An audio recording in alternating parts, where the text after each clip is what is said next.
Vote मिला और success नहीं कर पाए, तो आगे भी प्रयास कीजिएगा, क्योंकि वोटर्स तो इस प्रकार के बयान से, इस प्रकार की विचारधारा से नहीं जीता जाता। नहीं, देखिए स्पष्ट है, वोटर जो जेन्युइन जानते हैं वो हमारे साथ है, चाहे वो किसी राज्य के रहे। हमने कभी ये नहीं कहा कि हम यहाँ से चले जाए, हमारे लोग महाराष्ट्र में रहते हैं, लेकिन आप ये जानिए कि महाराष्ट्र में हमारे लोग किस भाव से रहते हैं। महाराष्ट्र में मराठी प्रथम, गुजरात में गुजराती प्रथम, तो झारखंड में झारखंडी प्रथम। जो आते हैं रहते हैं वो दूसरे, अपने आप को दूसरे में गिने। तो क्या पेमेंट 3-4 लाख रुपया मिला, चप्पल नहीं ले पाए?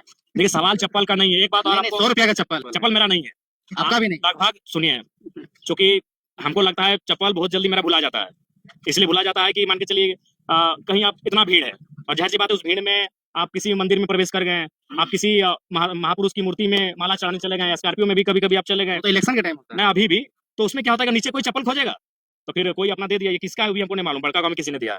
बड़का गांव से उठा जिल करिए, हम बोले तो, और आज के डेट में एक बात याद रखिए, अगर राजनेता जब तक मोह माया से दूर नहीं होगा, अगर वो अपना, तो जाहिर सी बात अपना बेटा के प्रति मोह रखेगा, अपना पत्नी के प्रति मोह रखेगा, तो सारा उसका जो माने माइंड है वो तो प्रॉपर्टी में चला जाएगा कि हम कैसे दाएं बाएं करके प्रोटेक्ट, किसी छुपा थोड़ी है। आज राजनेता जब दिन भर अपना काम करने के बाद शाम को घर जाते हैं, तो ईमानदारी से बोलिए क्या चर्चा करते होंगे? यही चर्चा करते होंगे कि एनएच के सामने कौन सा जमीन बिक रहा है 5 एकड़, हम खरीद लेंगे।